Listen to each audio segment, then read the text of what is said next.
I am here to present new topic of biomolecule, chapter 9, class 12th. Previously जो मैंने आपको बताया था वो मैं एक बार आपको रिवीजन दे देती हूँ. अगर आपने नहीं सुनी तो आप पीछे वाले लेक्चर से एक बार देख लीजिएगा. मैं ऊपर से आपको बता देती हूँ कि इसके अंदर क्या था. मैंने आपको बताया था लिपिड क्या होते हैं. एसिड इंसोल्यूबल होते हैं जिसे हम वाटर इंसोल्यूबल बोलते हैं. लिपिड किससे मिलके बना होता है? Glycerol plus fatty acid. Glycerol का दूसरा नाम ट्राईहाइड्रोक्सीप्रोपेन. फिर मैंने आपको न्यूक्लियोटाइड के बारे में बताया था. न्यूक्लियोटाइड क्या होता है? जिसके अंदर नाइट्रोजीनियस बेस और शुगर ऐड होकर क्या बनाते हैं? न्यूक्लियोसाइड. जैसे उसके अंदर फॉस्फेट ऐड हो जाता है तो हमारा बनता है न्यूक्लियोटाइड. ठीक है, नेक्स्ट देखिए.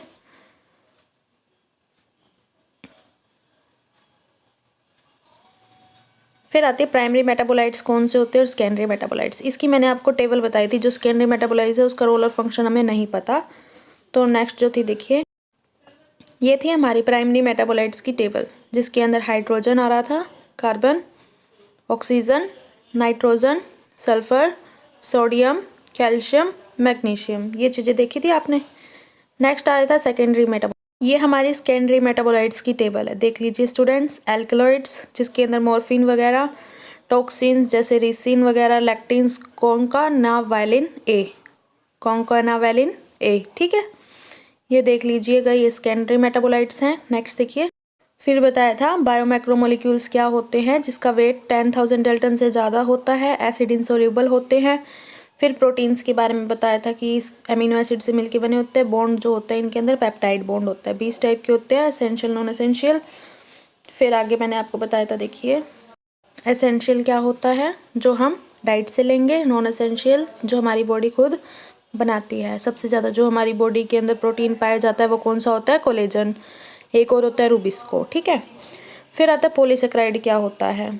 फिर इसने कहा था कि सेलुलोज जो होता है वो इसका पॉलीमर होता है. ये एक टाइप का मैक्रोमोलिक्यूल है जिसे हम एसिड इंसोल्यूबल भी कहेंगे. ये जो प्लांट के अंदर एनर्जी स्टोर होती है वो किस फॉर्म में होती है? स्टार्च के फॉर्म में. एनिमल्स के अंदर जो एनर्जी स्टोर होगी किसकी फॉर्म में होगी? ग्लाइकोजन की फॉर्म में. फिर मैंने आपको बताया था न्यूक्लिक एसिड के बारे में. ये भी अनदर टाइप का मैक्रोमोलिक्यूल है जिसे हम एसिड इंसोल्यूबल कहते हैं. नेक्स्ट देखिए स्टूडेंट, बहुत है हमारे प्रीवियस टॉपिक. अगर आपको ना समझ आए एक बार आप प्रीवियस चैप्टर लेक्चर देख लेना. अगर कोई प्रॉब्लम रह जाए तो आप मुझसे कमेंट में पूछ लेना. फिर जो आज का टॉपिक नया स्टार्ट होता है वो है हमारा स्ट्रक्चर ऑफ प्रोटीन. प्रोटीन क्या है? हमारा हेट्रोपॉलीमर है. ठीक है, ये मैंने आपको पिछले लेक्चर में बताया था. ये अलग अलग टाइप के स्ट्रक्चर्स आते हैं इसके अंदर, जैसे primary, secondary, tertiary and quaternary. Protein के भी 2 एंड होते हैं, लेफ्ट एंड और राइट एंड. फर्स्ट एंड पे जो होगा यानी कि जो लेफ्ट एंड पे होगा उसको हम एन टर्मिनल अमीनो एसिड कहते हैं. जो लास्ट अमीनो एसिड होता है यानी कि जो राइट एंड पे होता है उसे हम सी टर्मिनल अमीनो एसिड कहते हैं. सबसे पहले ये बताएगा कि प्राइमरी स्ट्रक्चर क्या होता है. देखिए, प्राइमरी स्ट्रक्चर क्या होता है? थ्रेड जो होगा फोल्ड होगा किसकी फॉर्म में? हेलिक्स की फॉर्म में. ये थ्रेड ऐसे बना होता है. ये होता है हमारा प्राइमरी स्ट्रक्चर जिसके अंदर सिर्फ और सिर्फ कौन से बॉन्ड्स होते हैं? प्रोटीन की बात कर रहे हैं ना, तो इसके अंदर सिर्फ और सिर्फ क्या होंगे? पेप्टाइड बॉन्ड होंगे. ठीक है, ये था हमारा प्राइमरी. ठीक है स्टूडेंट्स. फिर आता है प्रोटीन के अंदर अगर हम देखें तो ये हेलिक्स किस फॉर्म में बना होगा? राइट हैंडेड हेलिक्स के फॉर्म में हमें ऑब्जर्व करेंगे हम इसको. ठीक है. फिर आता है सेकेंडरी स्ट्रक्चर क्या होता है. देखिए, सेकेंडरी स्ट्रक्चर मतलब जो प्राइमरी स्ट्रक्चर है वो बार बार फोल्ड होकर दूसरी फॉर्म दे देता है उसको ही हम क्या बोलते हैं? Secondary structure. जैसे इसके अंदर पेप्टाइड के साथ साथ हाइड्रोजन बॉन्ड भी ऐड होगा. ठीक है स्टूडेंट्स, क्या कहा? प्राइमरी फोल्ड्स ही उसको बार बार फोल्ड होकर क्या बना रहे हैं? अनदर फॉर्म बना रहे हैं, यानी कि अनदर फोल्डेड फॉर्म बना रहे हैं. उसी को ही हमने क्या कहा? Secondary structure. फिर आता है टर्शरी स्ट्रक्चर. प्रोटीन चेन जो है वो फोल्ड होती रहती है. इसके अंदर क्या होती रहती है? फोल्ड होती रहती है. इसके अंदर पेप्टाइड बॉन्ड आएगा, हाइड्रोजन बॉन्ड आएगा और डाइसल्फाइड बॉन्ड आएगा. ठीक है, ये आपस में फोल्ड होकर क्या बनाते हैं? एक होलो वुलन बॉल जैसा स्ट्रक्चर बनाते हैं. ठीक है, जैसे ये हमें कैसा डायमेंशनल स्ट्रक्चर देता है? 3 डायमेंशनल स्ट्रक्चर देता है. अगर हम इसको देखते हैं तो इसका एग्जाम्पल हम लेके चलते हैं एंजाइम. ये क्या है कहा इसने? प्राइमरी स्ट्रक्चर आपको समझ आ गया कि नॉर्मली थ्रेड की फॉर्म में ये फोल्ड हुआ है. सेकेंडरी क्या है? वही प्राइमरी स्ट्रक्चर यानी कि जो हमारा प्रोटीन स्ट्रक्चर था वही ज़्यादा टाइम फोल्ड होकर उसने सेकेंडरी स्ट्रक्चर बना लिया. टर्शियरी स्ट्रक्चर में क्या है?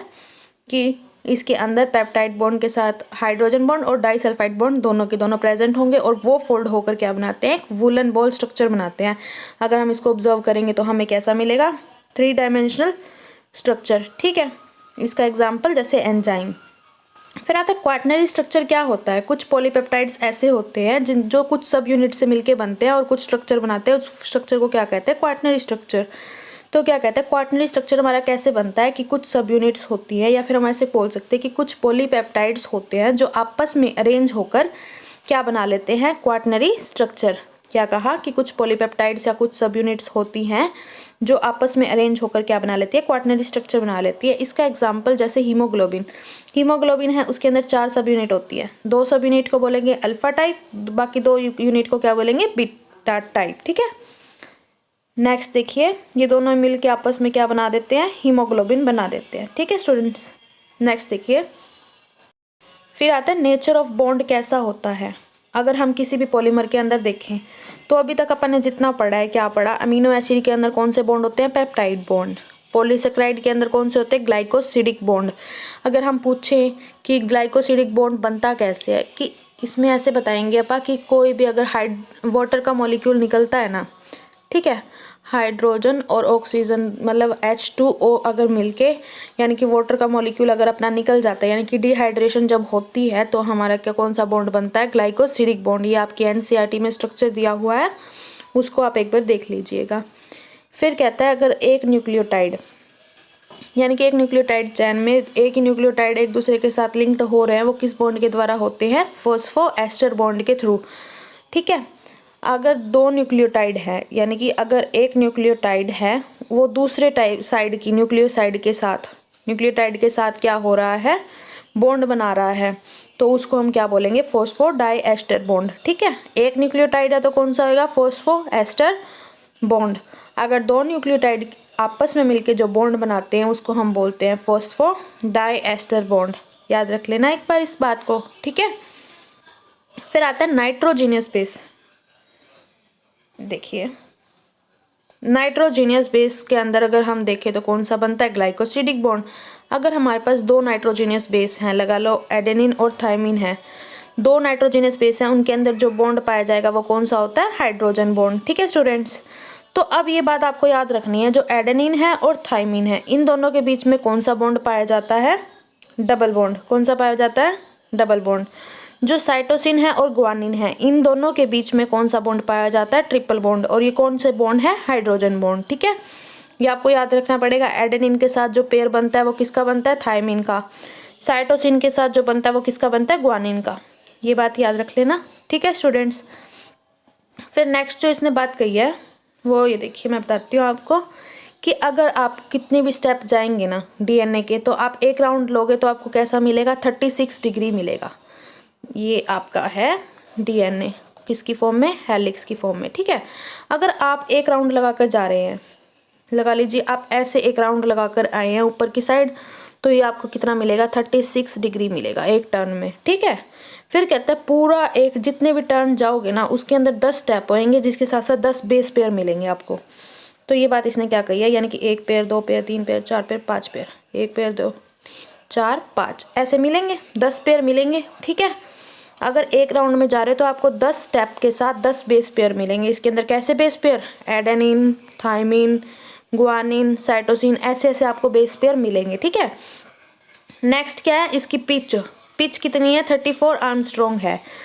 तो 34 पिच किसको बोलते हैं, यानी कि इन दोनों के अंदर की जो होती है पिच होती है, ये कितनी है, 34 आर्मस्ट्रॉन्ग। ठीक है, ये बात याद रख लेना। क्या बताया, अगर हम एक राउंड ले रहे हैं ऊपर की साइड, ये ले लिया एक राउंड ऊपर की साइड, तो इसमें कितना लगता है, 36 डिग्री। ठीक है, फिर कहा कि अगर आप इसके हर एक स्टेप को देखें तो इसके अंदर 10 स्टेप आते हैं। ठीक है, 10 स्टेप जिसके अंदर 10 बेस पेयर पाए जाते हैं। Base pair adenine, thymine, guanine और साइटोसिन, ऐसे बेस पेयर आपको पाए जाएंगे। अगर आप इसकी पिच देखें तो आपको इसकी पिच कितनी मिलेगी, 34 डिग्री आर्मस्ट्रॉन्ग। ठीक है, ये आप याद रख लेना। ठीक है स्टूडेंट्स, नेक्स्ट देखिए, आपके बुक में जो नेक्स्ट पैसेज है वो है कंसेप्ट ऑफ मेटाबॉलिज्म। ये ज़्यादा मुश्किल नहीं है, बहुत आसान है। देखिए, जितनी भी केमिकल रिएक्शन हमारी बॉडी के अंदर होती है, all the chemical reaction in our body is called metabolism. जितनी भी केमिकल रिएक्शन हमारी बॉडी के अंदर हो रही है उसे हम क्या कहते हैं, मेटाबॉलिज्म। मेटाबॉलिज्म भी आप कितनी टाइप के होते हैं, एनाबॉलिज्म और कैटाबॉलिज्म 2 टाइप के होते हैं। ठीक है स्टूडेंट्स, मेटाबॉलिक बेसिस कौन कौन से होते हैं जीने के लिए, 2 तरीके के होंगे, एनाबॉलिज्म और कैटाबॉलिज्म। ए से याद रख लेना, ये रहा ए मतलब ऐड यानी कि फॉर्मेशन, यानी कि 2 प्रोडक्ट या बोल सकते हो 2 कंपाउंड, 2 पार्टिकल, 2 सब्सटेंस, यानी कि कोई भी 2 चीज़ जब आपस में मिलती है उसको हम क्या बोलेंगे, एनाबॉलिज्म। वही अगर कोई एक चीज़, कोई एक सब्सटेंस जब टूटता है उसे हम बोलते हैं कैटाबॉलिज्म। ठीक है, ब्रेक डाउन होता है।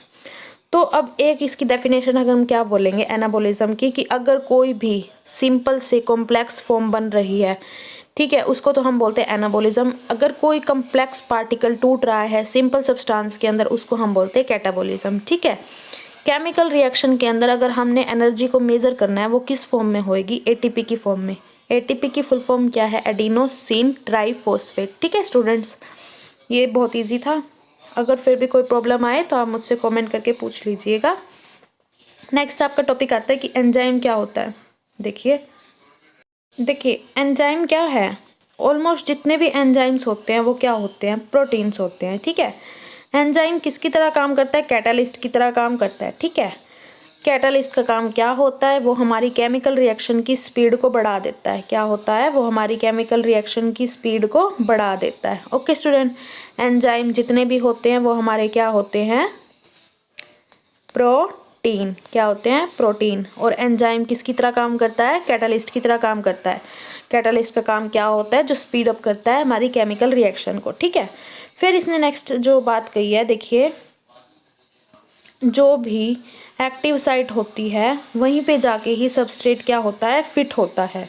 यानी कि आप ये बोल सकते हो कि एंजाइम ना वहीं पे ही बाइंड होगा जो उसकी एक्टिव साइट है, यानी कि जहाँ सबस्ट्रेट कहाँ पर आके जुड़ेगा, जहाँ पे उसकी एक्टिव साइट है। जैसे लॉक एंड की मैकेनिज्म होता है ना, कि जिस ताले की जो चाबी है वो उसी में ही जाके लगेगी, तो वैसे ही होता है कि हर एक केमिकल रिएक्शन का अपना एक एंजाइम होता है जो उस पर वर्क करता है, वो उसकी स्पीड को क्या करेगा, बढ़ा देगा। ठीक है, अगर हम हायर टेम्परेचर पे